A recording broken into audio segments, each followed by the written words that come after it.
welcome to the special edition Union Fitness Podcast. Special edition because it's just me, Todd Hammer, and our esteemed producer, Josh Elsass, sitting over there in the co-captain's chair, making sure I don't wreck this plane. How we doing today, Josh? Todd, we are fantastic. It's another day in Mr. Rogers' neighborhood. Really is. Mr. Rogers, Pittsburgh guy, big fan. And we don't live in McKees Rocks where you could get hit by a car inside the Rite Aid parking lot. That happened? Oh, yeah. Did you not seen this clip? I did not see this. I think it was around the 4th. There was a fight that was happening in the parking lot of the Rite Aid, and I'm not sure which side the car was on, whether it was the guy that was being beat up 2-on-1. I would assume so, because they hit one of the guys doing the beating up with the vehicle to free the guy getting beaten up, and then a second altercation happened with another car and a human, and but hey, the Rocks is the Rocks, and I grew up right down the road. Stay safe out there, friends. I mean, that's played many games on the old Stowe Rock Stadium there. As my aunt, who is of the Italians of the Rocks community, will say, you gotta be tough. You gotta be tough. You gotta be tough to live in the Rocks. And we're gonna talk about that today. You know Awesome. why? Because if those of you don't know, our man Curtis has been out for a little bit, minor little lifting injury, but he's fine. So he'll be back next week possibly. We could have him back. That would be exciting. Yeah, that's exciting. Jared's out there PTing, taking care of the community. CJ is drinking beer somewhere on Earth. No one knows where. Red Rocks, CJ. Denver, Actually, Boulder. he's back in town, but CJ could not be with us today. Oh, okay. So we're doing a strength and conditioning episode of the Union Fitness Podcast, produced by the one and only Josh Elsass. It's very exciting. Yeah. So I'm gonna go through. So I recently wrote a blog for us here at Union Fitness called Lessons Learned. And it was a Lessons Learned Part 2 because when I wrote for Elite FTS, I wrote a article for them called Lessons Learned. I went through the lessons I learned from my mentors. And I find that mentor-mentee relationship interesting. I talked about this last time because so often you are someone's mentor until all of a sudden they are your mentor, and you never know when that change happens. And I have so many former assistants that I'm like, wow, it changed. They became my mentor, or they've taught me so much, the gifts that they've given back to me. And I wanted to go through my life before Union Fitness and the lessons I learned from some of those people through the time I spent as 20 years as a college strength and conditioning coach. And I promise this won't just be me bashing one former employer. Crickets. It won't be. I love all my former employers, but so I wanted to delve into that. Josh, do you have any thoughts on that before we begin this long, windy, twisty tale? I believe a quote from this very podcast was that you give 50% information, 50% stories. So for this to be loaded with both, I think will be great for our listeners. Well, hopefully I got some of both. But so I grew up. I could have walked here from where I grew up. I grew up right across the West End Bridge. If you ever cross the West End Bridge, well, that's a far walk, Todd. it's not. It's a bit of a hike. For us active fellas. There you go. If you ever walk across West End Bridge, go up like you're on a Crafton, you'll see Bob Hammer's Auto Service on the right-hand side. That's Uncle Bob. So I grew up right over there. My whole family's from Sheridan, kind of West End, kind of Crafton, that area there. I grew up, so I was a Pittsburgh City guy, and did my undergrad at Penn State, knew I liked lifting. I grew up a Western PA football family. My dad was, the coach. My grandfather was a coach. They coached Bill Cowher. There's an interview with Bill Cowher somewhere that someone sent to me where they said, who were your early influences as a coach? And he said, I wouldn't be the coach I am today without Coach Hammer. That's really cool. Pretty cool. I mean, you can look on the Bill wall Cowher. behind Todd. I mean, it's not, the Steelers are well beloved here. So yeah, so I remember when I got to high school, my father said, you can't play football. You're just too small. You need to lift. And that kind of got me down that path. And then I got to college and continued with that. And I was lucky enough to get an internship with Buddy Morris at the University of Pittsburgh. Now, if you don't know who Buddy Morris is, he is... We've talked about Buddy a lot on this show. Yeah, one of the godfathers of strength and conditioning. And first lesson learned here, the thing I learned from Buddy was work harder than everyone else in the room. The thing I didn't learn from Buddy is how to deal with things like your administration, your head coaches, because only Buddy can do what Buddy does the way Buddy does it. And I think people lose track of that. I think too often people go, "Oh, look, Buddy does this. I'll do this." Buddy would walk into a room and be like, "I'll tell you why this team sucks," because he would use some expletives to describe why they weren't being tough. Most people go on a job interview and they don't get that job when they say that. Buddy is Buddy. People expect that. The reputation's there, and I think the big lesson is when your reputation's there, you have a little more leadway. And as a young coach, too often people think, "Oh, that's the way to do it," and it's not. That's how Buddy does what Buddy does, and I can guarantee you he doesn't do it the same way today as he did 20 years ago. Times have changed. The kids have changed. How we coach has changed. It's just too different. But I was lucky enough to spend almost a full year at the University of Pittsburgh watching Buddy, learning from Buddy. And remember, this was 1999.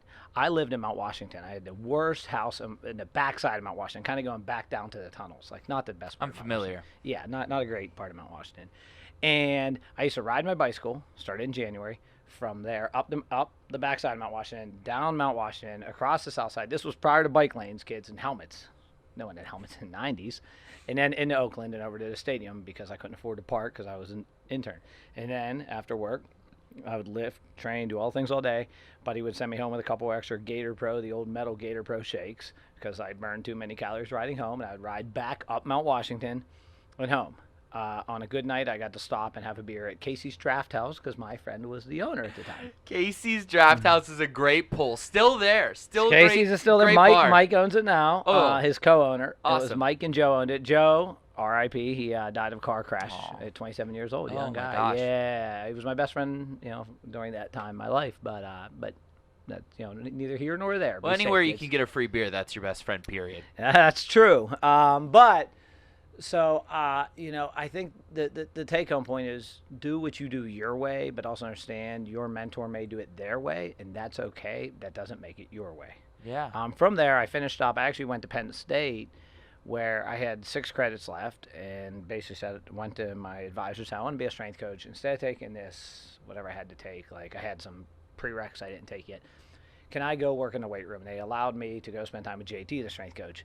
And now Buddy was, kind of came from that West Side mentality, chains, bands, all that stuff. And then JT was the old hit guy, Knowledge machines, one set to failure. And at the time, it was right and wrong to me. And I think, I saw people work as hard as I've ever seen at Penn State. I don't 100% agree with how they trained them, but they worked hard and they were committed. And they won a lot of freaking games. So, I definitely learned about hard work while watching those people at Penn State because I remember it was LeVar Arrington, Curtis Enos. If you remember these names, those guys were freaks. Oh, you don't have to. Yes. That's the golden era. Yeah, those guys were freaks.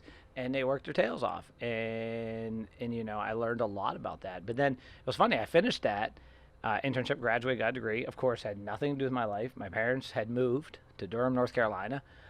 Didn't know what to do. Ended up moving to North Carolina because what do? You graduate and you don't have a job. You move into your parents' basement, right?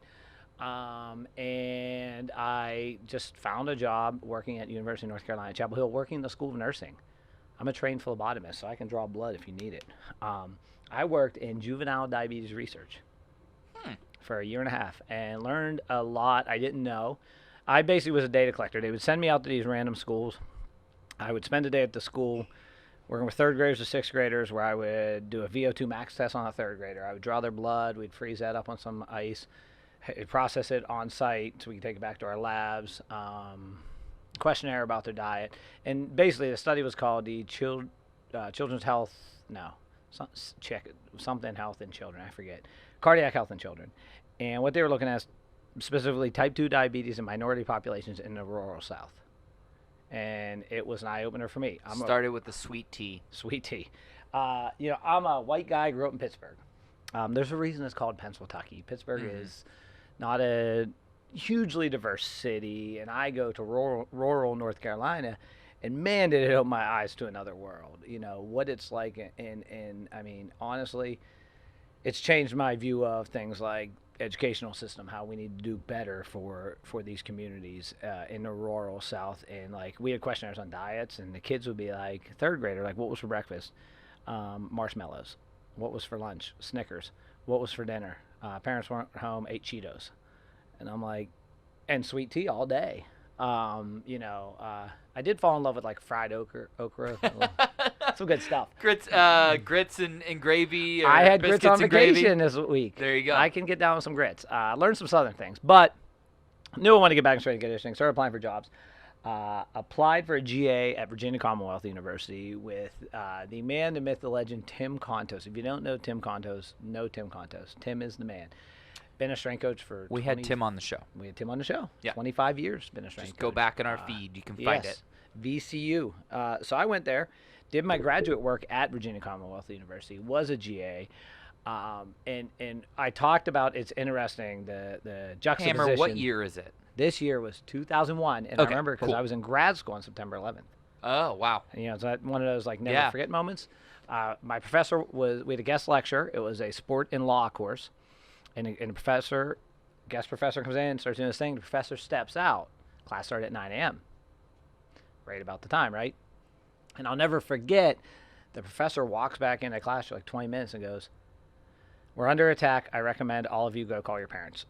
And those words to an again, I talked about the lessons, kind of like going to North Carolina, seeing the world differently. We're under attack. Go call your parents. What the hell does that mean? I don't ever remember anyone saying we're under attack.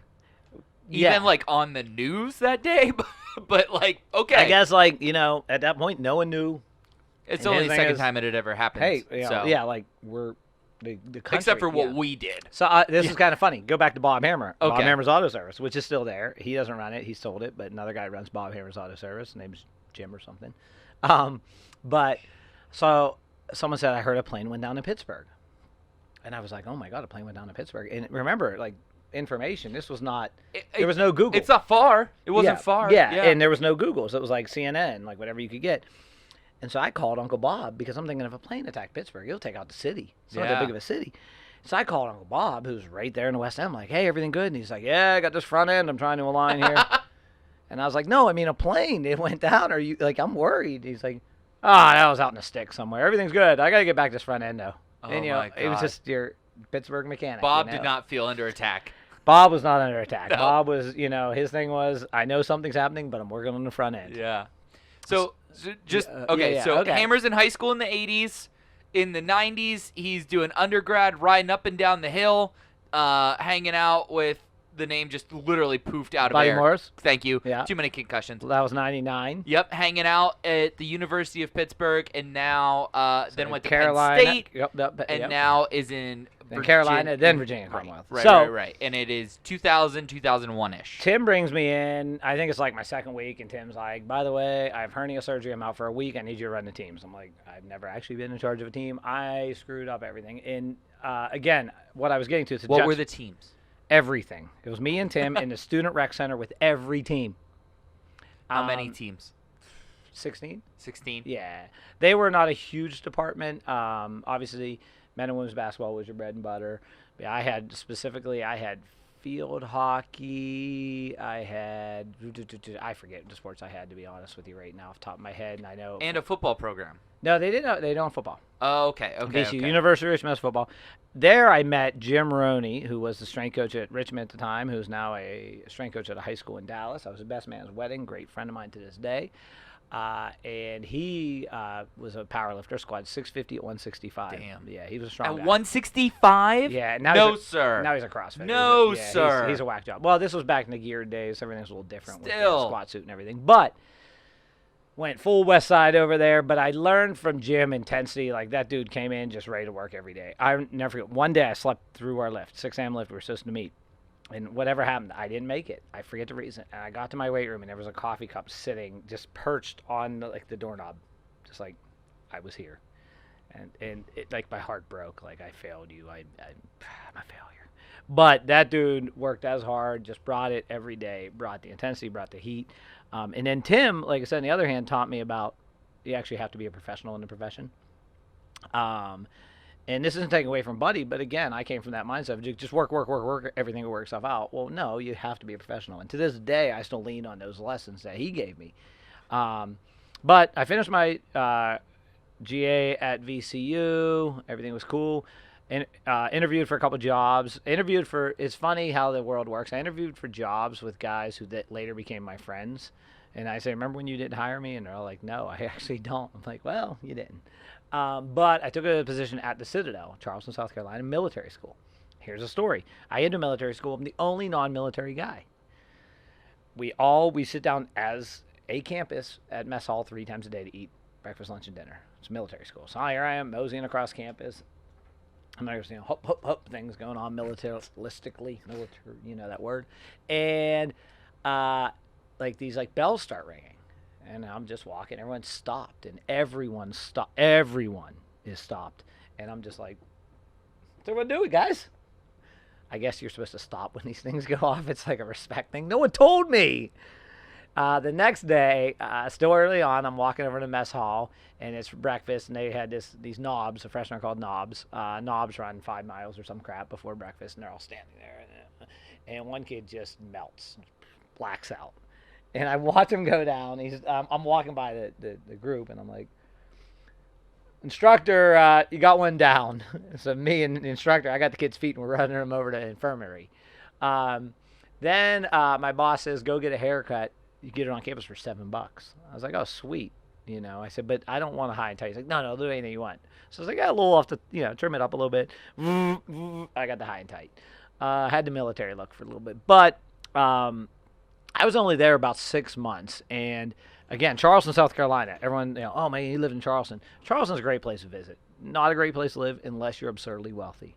But learning so much about that military approach to how they do things, just that was so. Again, I didn't learn as much as a lifter, as a strength coach, but as a human being about a different world.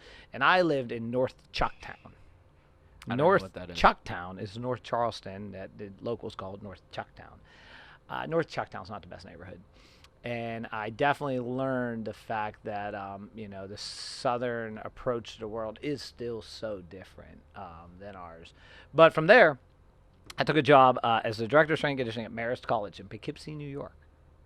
Now, October 14th, 2003, 4, something like that, I moved to New York, and I'll never forget. Hang on, that's a lot.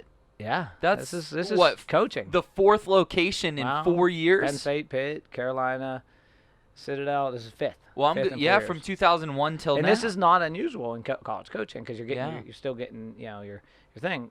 So I get the job.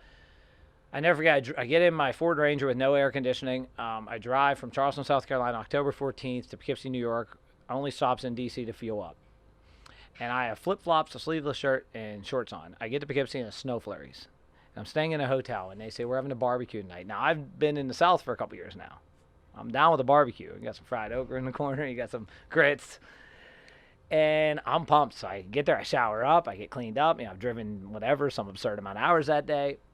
I go down for the barbecue, and it's hamburgers and hot dogs. And I forget that Northerners, get this right, a barbecue is a barbecue. Dogs and burgers is just a cookout. That's not a barbecue. Yeah. That's a cookout. That makes sense. But here in Pittsburgh, it's like, hey, we're having a barbecue.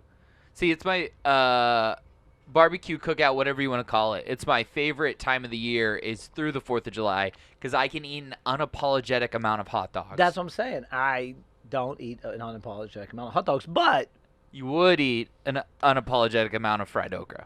I would. Yeah. But so I was at Marist College for 2 years. Now, I was overseeing 26 teams, including football, including overseeing the Student Rec Center. I had one intern during my time there. It was absolute chaos. It's an unmanageable job. Mm-hmm. And I always see these young strength coaches, or young people generally, they take these jobs like, I can take on the world. You probably can, but you can't do that job. Mm-hmm. It was physically impossible to actually sustain the job that they want done. You're the guy overseeing the Student Rec Center, which was open, I think, 7 to 9. You have 26 teams. The football team wants you traveling, which was just dumb. Don't get me started about traveling. It's beyond dumb as a strength coach. All these things. And I learned that it's beyond dumb till your drinking partner is the camera guy who has to travel. Hi, Cam. Cam Davidson. But I always look at return on investment. And if you're going to commit 2 days to something, how much work you can get done? Traveling is 2 to 3 day thing, right? Now, hockey, 2 games, it might be a 3 to 4 day thing. Yeah, hockey's 4. Yeah. Are you really going to get that much work done? No. There's no reason for it, but that's neither here nor there. So I had this job for 2 years, and I knew, it was just unattainable. And me and Erica were living up in New York. She was working in New York City. Well, she had been in D.C., had done her master's at Mason. We had some connections down there. The lights just flickered. Are we still on? We're still on. I got a blue screen, so if anyone's still listening, our power flickered, and here we're back. So, just having some power outages here with the heat wave. Hang on, let me hit stop recording. I got a call from a friend of mine, the strength coach at George Mason, old Jorge Mason, and he said, hey, we have a position. It's actually, the deal at the time was like, we have a part-time position, but the assistant, we were pretty sure was trying to move on, and you come down and do a good job, and you can kind of mosey into that position if everything goes well.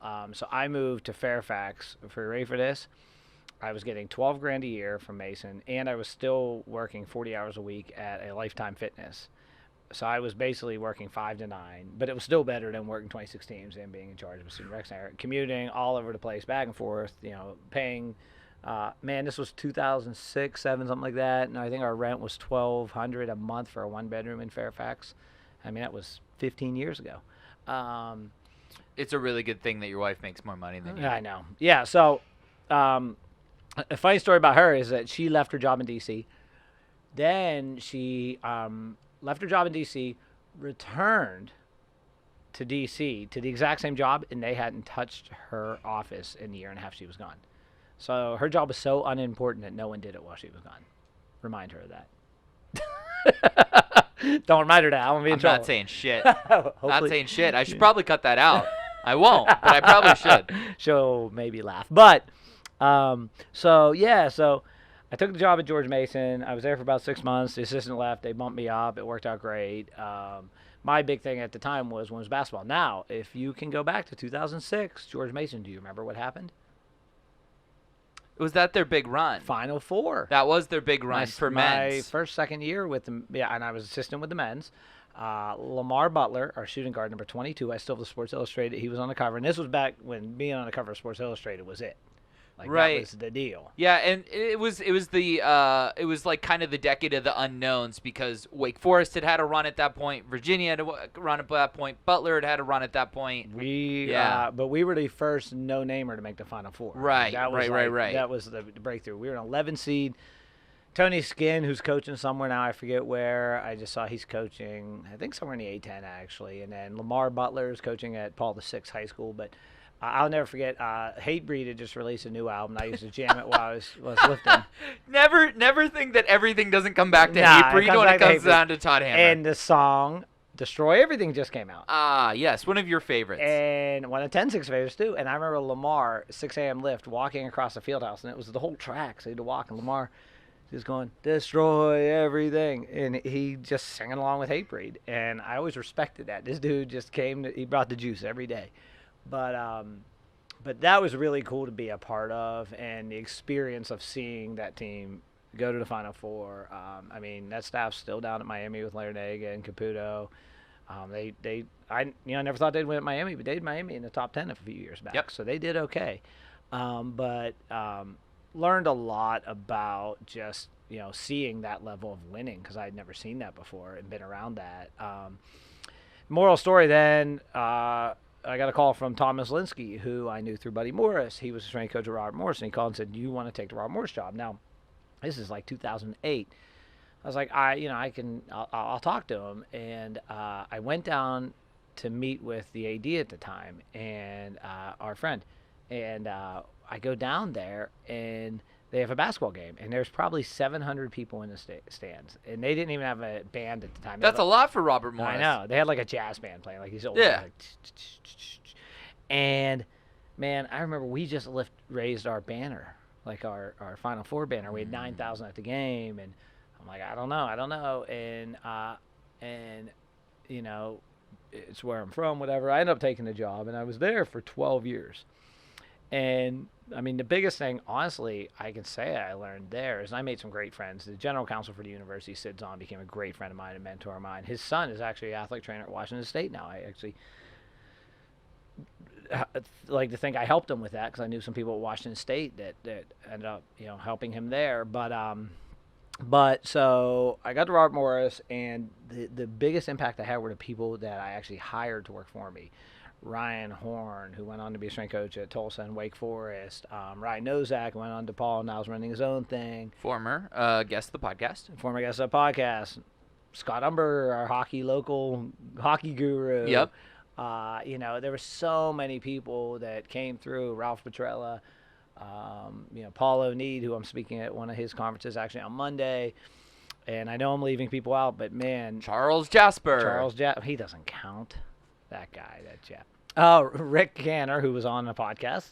Rick Canner. Robert Morris, right? Robert Morris started at Robert Morris. That guy was an undergrad at Bloomsburg. He wanted to intern for me, but he didn't have a car. So he lived near me in Swickley, a couple miles away, and his dad would drop him off at Starbucks every morning. I would pick him up at Starbucks, bring him up. And two things there is, one, the kid was committed. Two, I must have been a nice boss, because how many bosses are going to pick their intern up from Starbucks and then drop them off at Starbucks every day? It was kind of on my way, but still, I thought I was a nice boss for doing that. And so many connections. And that's when I began actually writing for Elite FTS, which was a huge thing for me. And I realized then that someone had said this to me: you don't get jobs because of who you know, you get jobs because of who you know, who they know. It's that second tier, and it's like our relationship, Oh, I know someone who knows someone. Let me get you guys in touch, and we do that quite often. Mm-hmm. But not just that. I think I learned how important networking really is, and you're not being a sellout. I would go to a conference every year, and I would take the conference list of the roll call, who's there, and I would highlight every person I met, and I would write something about them. And I would email every single person. So I would go back to my office and sit and send an email. Hey, coach, whatever. It's great to meet you. Hey. And when it stuck with me that it works, is one year we pulled up in Nashville to a national conference, and we're rolling out of what's his name, who's now up at Buffalo, was with us at the time. We had a good staff, and we had a minivan. We'd rent a minivan drive. It's like 6 of us, and we're rolling out of the van, and the Baylor staff's getting out in front of us. And I knew one of the guys pretty well, and I was like, if Baylor's here, Robert Morris is going home. And the entire staff was like, Hammer, and we're all, and like my staff's like, oh, you know the guys at Baylor? Because, it's a small community, and if you go out and network, you'll know these people. Yeah. And so I think finding ways to do that, network, make yourself, available to others, but not just, I learned this from Brian Mann, who was a strength coach in Missouri, now a professor at Miami, is also use the resources around you. Be a great steward of your current resources. Also, Ann Tamparello said that, who's actually at Baylor now. But you have great professors. You have statisticians. You work at a university with some of the smartest people around. Use them. But Robert Morris, I was there for 12 years. It was great. 2017 was a finalist for NSCA Strength Coach of the Year, which was pretty cool. I won a couple awards from the university for basically best employee. And then that's tough. You had to beat Heather Pinson. Well, no, I was employee. They were faculty. Oh, okay. So you had to beat Steve at Romo's and Steve John Tucci, which are no sleepers. Tucci is not a sleeper. He sang my national anthem at my son's game a couple weeks back. No. Yes, Tenzin the loved it. The Toot showed up. Next time it happens, you have to record it and send it to me. That was the only game I missed all year. Oh, my God. We had to meet here, actually, is when we had to meet. But, the Tooch. So, I was at Robert Morris. I was let go. A new football coach came in. There were some changes going on. There was some pressure on the AD. Had to make some changes. They let me go.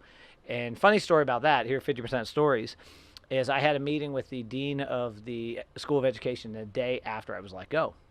And I texted him. I was like, hey, man, can't do the meeting in my office. Could we meet at Crazy Mocha in Swickley tomorrow? And he was like, yeah, is everything cool? I was like, yeah, it's fine. I'll just meet you over there. And so I walk into Crazy Mocha, and I see him, and he's like, Hammer. I was like, I'm going to grab a coffee. I'll be right out. And I see Barbara Howard, Chris Howard's wife. Mm-hmm. And she's like, oh, my God, Hammer, I just heard. Where are you going? You're leaving us. And it was awkward. I'm like, well, Miss Howard, nothing personal. We're friends. We're cool. Like, we're neighbors. I was fired. And she's like, oh, my God, I didn't know. I was like, everyone's fired in strength conditioning. I'm okay with it. It's fine. And she's like, I'm sorry. I didn't know. And I was like, it's cool. Little awkward, whatever. So I did have that meeting with the dean of the School of Education at the time. But from there, actually, so Casey. Wait, what did the dean say? Because if the dean didn't know. Well, the dean, no one knew. I mean, it was the same conversations. Just, really? And at that point, I think the ADs was kind of on the ropes as well as, right. not a hidden fact. So I think he was trying to kind of, hey, I'm making changes here. Obviously, it didn't work out in his behalf either. But Casey Williams was running his place, good friend, and I called him, and we have this thing that if you ever get in trouble at work, give me a call. And he said, hey, we need some trainers in here. And so I came down. I started training a couple people. And during that time, I interviewed with J.O. Holdsworth, great guy, good friend. He offered me a position down there to come down and be their general manager, actually, of the what? Spot Athletics. Okay. Two amazing gyms. Great guy, good friend, but just couldn't justify the time. Had just a bunch of different interviews, had a few job offers, and I turned down some job offers without a full-time job, which is a weird feeling because I just didn't feel they were right. And then George Washington, I threw my resume in kind of last second. What had happened is two people had turned the job down, and I got some calls from some people like, are you going to apply for this? Two people have turned it down. Throw your name in a hat, see what happens. So I was like, all right, I will. And I did. Basically, it was funny. I was interviewing it was like I did an interview at Kenyon College on Monday, in Columbus on Wednesday, and then DC on Friday. It was like boom, boom, boom. My car blows up during the process. Like the radiator hose broke, engine block cracks. I basically pull off the side of the road, walk up to a used car dealership, basically buy a car so I can get to DC. I remember this part of the story. Getting financing without a job is interesting. I got financing. Good credit score gets you a long way. Lesson, get a good credit score. But so from there, they offered me a job, and G-Dub was so different than Robert Morris. Such a progressive school. High Despite the academic fact that they standards. have the same font and a very similar mascot. Colonial. Yes, very similar. But my AD Tanya, I really actually enjoyed her. When I resigned, I feel bad because I think our relationship fell apart. I've reached out to her a few times, never heard back, but I think she did a good job in a very difficult job because you have an academic school they had 27 sports, inner city schools, so you're crammed for facilities, and I think she did a great job making the best of what using your current resources, being a great steward of your resources. And I was there for 2 years. That's when it was funny. I actually found the notes I got there and they said, we need a strength coach for women's basketball. And our women's basketball coach was Jen Rosati, two-time national champ at UConn, former head coach at Hartford, went to a bunch of NCAAs there, one of the assistants on Team USA, former WNBA player. I mean, she's done it all. Her husband, Solly, is the dude. We used to have battles on the Verse Climber together every Wednesday, our conditioning day. And so I sit down with her, and she's like, well, let's hire a strength coach. And I get an amazing list of candidates. I just saw the notes. So I'm looking Jenna Reddy, who I'm trying to get on the podcast, strength coach Clemson now. She was on it. Mary Beth Pitt was on it. Simone, who I ended up hiring, was on it. And this was amazing. And Andrea Hootie, who was the strength coach of Kansas at the time, then went to Texas, and she's back at UConn. She called me, and she's like, listen, I got this girl. She's young, but she's good. And, man, Simone came in and just blew us away in the interview. Solid, to the point, confident in what she did. And at the time, I was running women's basketball. And so we hire Simone. She comes in. She takes over women's basketball. And she's about 5'0", 82 pounds, soaking wet, not a big voice in the room. And I remember looking I don't know how this is I believe in her. I wouldn't hire her if I didn't, but let's see how this works out. And she just blew me away from day one. Her wisdom for someone her age, where she didn't she didn't overscience the whole thing, which I think a lot of people overthink it, and then they freeze up and don't do it right. And so I hired her. She, learned so much in that year and a half working with her. And then when this job opened, it was funny because I actually, got some calls from some people like, hey, people I trained here, people I worked with here, you would be a good fit, come back. And I was very hesitant because my friend had the job prior to me, and you don't like following a good friend of yours. And so finally I called Casey, said, hey man, I think I'm going to apply for this. And he's like, listen, you do what's best for you, and I understand. Met with Brad Ott, who is the vice president here for Pharaohs, who's our parent company. And man, what a great dude. And was I was sold on it from the moment I walked in and met with him. And now in the last year and a half, the amount of learning I've done of what not working at a university is like. I'm used to university, which is red tape, which is kind of stay in your lane, know your place. And maybe it's because we're a smaller company. I don't know, but the freedom of do your job and do it well is a unique thing for me. And it's even as simple as not asking for permission to have a podcast. We just have a podcast. So, and I think those lessons of find ways to succeed where you're at, and if you're in that university setting, fit into that. It goes back. I remember this story about Ben Franklin. It was Franklin that went over to France, I believe. Yep. Yeah, right. And he went with another founding father, and they were over there. And Jefferson would be my guess. I can't recall who it was, but I remember, like Franklin, he's the early to bed, early to rise guy. And when he was in France, man, he would party and drink and. I was gonna say early to bed. He was in the Skull and Bones Club. He went to a different kind of bed. Well, the thing is, in France, I guess he would be boozing in the bar till 3 a.m. And the beauty of his wisdom was that he knew in France that's how business was done. And so when in France, and whoever the other founding father was with him in his diary had written, like, this guy's a boob. He's out drinking every night. He's doing all these things. He knew how to get things done. And so I think knowing how to fit into your current, everyone, they take a job and they think, I'm going to change the culture. Excuse me. I don't think you always have to change the culture. I think you have to understand the culture and then figure out where your strengths. And one of my jobs here is I walked into a very successful business. Right. And I knew what Casey had built here and what Lindsay had built here and the people prior to me. My job wasn't to change it, add my strengths to what they had already done because they built something amazing. And my job is now to take that and try to take it to the next level with my strengths and use the people who are already here. Curtis, bring in people like CJ. I think Cody's been a huge asset. Cody and Kate now, that's officially like a team, a tag team. Engaged. They're going to get married under the monolith right here. No, I made that part up. But you had me. You had me. You had me, and he would have had like the resistance measure thingies on it and the whole 9 yards. Yeah. But I think that's the lesson, like you don't have to change culture when you come in, whether you're the boss, whether you're a minion, and you have to understand the culture and then see where your strengths help improve that and also solve problems for people. When you take on that new job, solve the problem. What's the problem? Okay, the problem is we need to find a way to better do A or do B. Since I've come in, we've taken over 2 universities, training of 2 universities locally. That was never in the plans here. I don't think anyone at Pharos, at Union, had any thoughts on that. But I was like, well, I have the connections. Why not use them? And if you have 0% of a market right now, if you captured 2%, it's 2% more than you had at 0. And so, we've had some huge success with some things, had some, some failures as well. We've tried some things like this is not working, and let's change, let's move on to the next challenge. So that's kind of how we got here today, how I got here, and also where Union is today, I think, and what we're trying to do. So that was a good timeline. Now I'm going to ask you some specific questions. Boom. Okay. Your time at Pitt with Buddy Morris. Yes. Give me the biggest lesson you learned. Biggest lesson I learned is that if you want to be the best at something, you have to be all in, fully committed. I don't want to be the best at anything. I want to be who's the founder of Patagonia? Yeah. Yvon. Yeah, Fergen.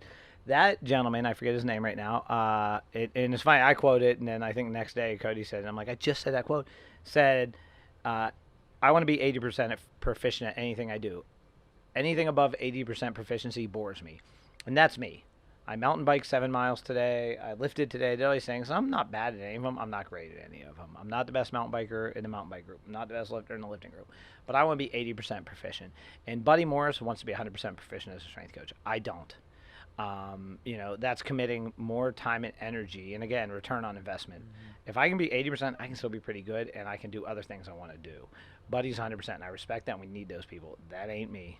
And I don't want it to be me. So I think that's the biggest lesson. Do you want to know my favorite Yvon quote? Go. Is, okay, so, I'm a pessimist, but I'm happy. I'm okay with that one. Right? It's like, yeah, the world's always falling, but at least I'm being the one who knows it's falling. I think I'm an optimist. All right. Rapid fire. What's the next one? Okay.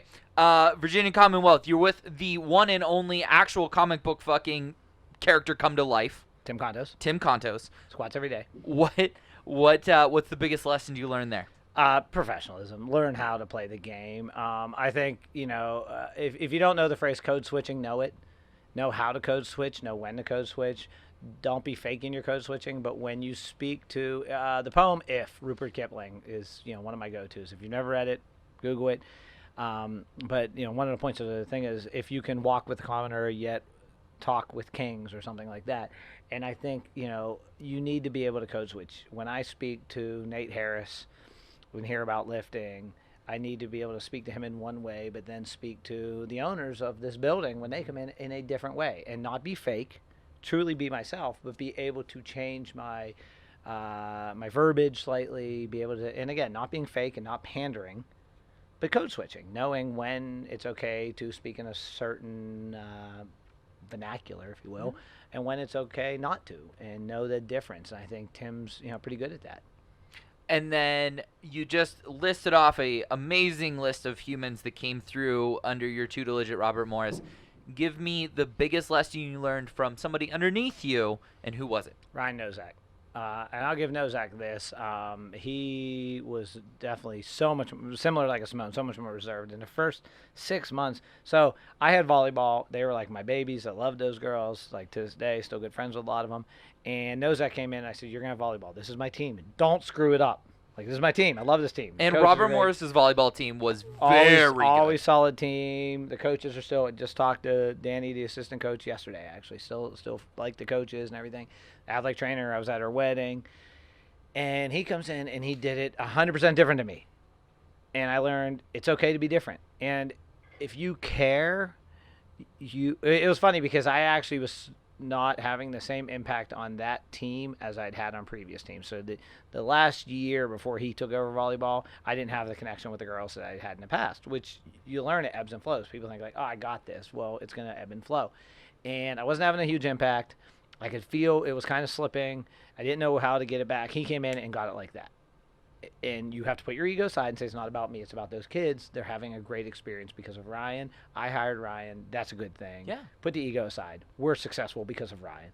And I think that's such a big lesson I had watching Ryan progress, and that's what makes him a great coach. He puts his ego aside.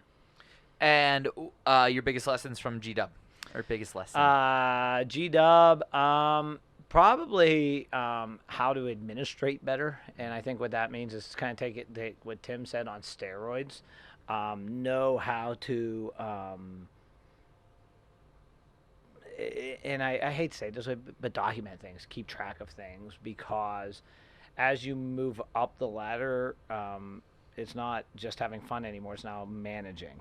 And most of my job at George Washington was managing people. And I had a staff of 6 people. I had 3 weight rooms. And I had to make sure everyone, and there were times when Coach A, we had an issue with a team where they couldn't stand their strength coach. I liked their strength coach. And I had to say to the strength coach, "This is nothing personal. You're not going to work with this team anymore." And I actually gave him to Simone. And she was like, "Thanks. Something else on my plate." I'm like, "Well, don't be so good." But learning how to manage that within your people. And I learned that there. And it tied to a lesson I learned here. I was talking to my boss about people working from home. And I was like, "Man, I'm glad I'm not you. You have all these people. They've been working from home. Now you're saying, I need you to come back in the office." And they're saying, "Well, I was successful at home. Why?" And it gave me this great example. One guy said, "I need this person in the office because I need people to see him do his job. Because if his job gets lost in the mix and his budget drops, then we don't have that job anymore. And I know that job's important. So I need people to see that person. And I know that's not what that person wants to hear. Hey, why do you have to be in the office? Because I need people to see you." Well, I don't want to come to the office every day. And that person doesn't have to come in every day anymore. But, it taught me that is that how are you going to manage each person? Stop playing coach like they're chess pieces or puzzle pieces. They're not. They're human beings. And at GW, we had over 600 athletes. 600 athletes I ever saw. And to be honest with you, we had some very wealthy, entitled kids. We had kids that would, they expected a lot, and they expected a high level of service. And sometimes a high level of service meant like they expect things. I'm like, no. I'm like, no. You lifted, get the hell out. And I think I learned a lot about how to manage people, how to deal with people from that experience, which tied directly into this experience. Favorite Penn State bar? Well, back in my day, it was the cafe. Okay. The Long Island iced tea, $1.95. I think they're still $1.95. Probably. And my man JT used to play an acoustic set there every day from every Friday 4 to 6. I heard he got cancer a few years. I mean, the guy was old when I was there, so who knows? Dude drove from like Erie for his Friday, Saturday shows in State College. He made a living off it. But man, we used to rock that place, and I got a story about that. So we were there on a Thursday night, $1.95 Long Island's. I'm 22 years old, too dumb to care. And I'm with a friend of mine in college. Preacher was his name. Honestly, forget his full name right now. And we used to go boozing with Preacher sometimes. And I was like, listen, I'm only having 2 Long Island's night, guys. Like, I know we're going to hit tomorrow night. I got a busy Friday with school. I'm hitting two. So I got my second drink. I'm like, this is it. It's my only drink. Don't order me another. Don't think about it. 2. I'm only having 2. Plus, I have $5 on me. And all of a sudden, this waitress comes over with a tray of Long Island's and just is setting them down. And I'm talking about, like, at least 2 more each. And I'm like, who did it? And Preacher's like, I'm sorry, guys. I'm like, I told you. And he's like, no, I'm friends with the owner. And he waves to this older gentleman. And he's like, he's my fly fishing mentor. I was like, Preacher, your fly fishing mentor? Are you kidding me? He's like, yeah. I'll be honest with you. We ended up, this is how the night ended. My roommate, Pickle, his last name is Pickle, call him Pickle, lives up in Williamsport now. Pickle, running down Beaver Ave. I jump on his back. He's sprinting. I'm hanging on his back. He trips. I go like a mountain bike over the bar, but I go over the Pickle. Face first, cut my ear open, stitches in the ear, broken wrist, just a mess. I remember we walked into my apartment. College is just dumb. We walked into my apartment, and my next door neighbors were over there just having a beer, and the girlfriend's there, like, what up? And she's like taping my head up, and I looked like a war victim. College. But did you make it to class on Friday? I know I made the class. I benched on Friday on a broken wrist. That's awesome. Yeah. All right. Yeah. Pickle, Preacher, Canadian Destroyer, or Canadian Crusher. What was the best nickname you've heard? Ooh, I'm going to give a shout out to my man from Sornex, Daniel McKim. Daniel, if you don't follow him on Instagram, please do. He's hilarious. And I always thank him for making fun of strength coaches. And this is a fictitious nickname, but it's a great one. Jenkins. Oh, that's not what I thought you were going to go with. No, okay. And the reason it's Jenkins is he always makes fun of strength coaches. Like, hey, get Jenkins over. Jenkins. And everyone he doesn't know their name is Jenkins. And as a strength coach who would have like 300 athletes, you're like, hey, Jenkins. And and so with me, like, we always use nicknames because when you get Robert Morris football brings in 45 freshmen every year. 20 of them are going to stick it out for 4 years. 25 are going to drop out. You're trying to learn kids' names who are never going to be there again. I have had situations, and I feel terrible when this happens, where I'm in line somewhere, and someone's like, Coach. And I'm like, hey, man. They're like, oh, I haven't seen you in years. How's life? I'm like, great. How are you doing? They're like, good. And I'm like, did I coach this guy? Do I know this person? I don't know, and I feel terrible. So I always took nicknames because you have to remember people. So, Jenkins. And the last question. What were the top 3 lifts you ever had from an athlete? Like, they put something on the bar that was just stupid. So, I'll give you I'm not going to tell you the craziest weight-wise. It'll be a little bit of both. Mike Lovely, who I actually had a beer at Federal with recently, I'll never forget. This dude came from Keystone Oaks. He was not recruited, kind of a walk-on, whatever. Earned himself a position because he worked his tail off.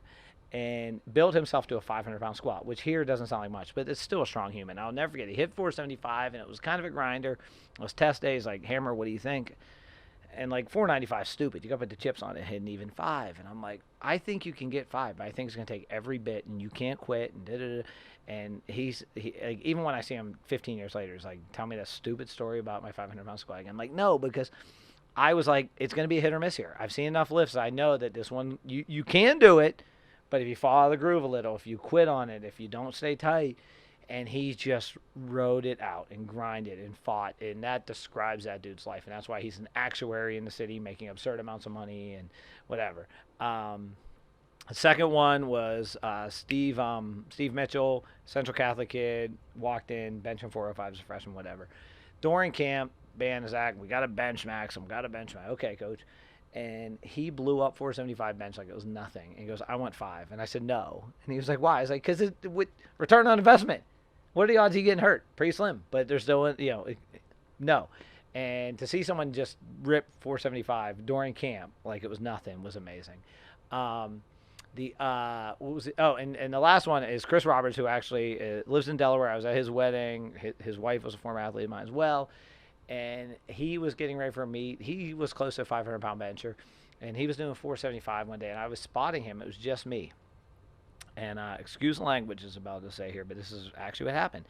And our bars were so trashy, and it was slightly bent. He was coming up, and the bend on the bar, I saw it just flip, like where the bend was, like because the bar had a bend, and it must have been bowed up, and it kind of just snapped back on him. So his wrist went this way, and the bar starts going towards his throat. So I jump on his face, like sit on his face, and catch the bar on my thighs. And there were other people, I'm like, grab his side, and he's not moving. And I'm like, oh my God, I caught his neck, it broke his neck, he's dead. Oh my God, I killed Chris Roberts. I love Chris Roberts. And I'm like, Chris, are you okay? And he goes, I'm not moving. Your balls are on my cheek.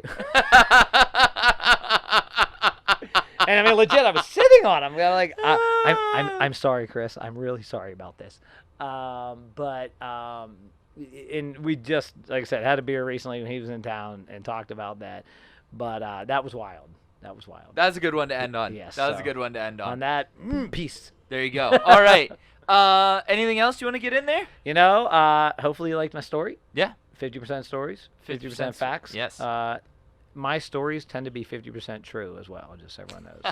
Ask CJ about that. But no, I just kind of wanted to tell my story and the lessons I've learned from others. Cool. So I appreciate you guys. Keep being you. It's the Union Fitness Podcast. Peace.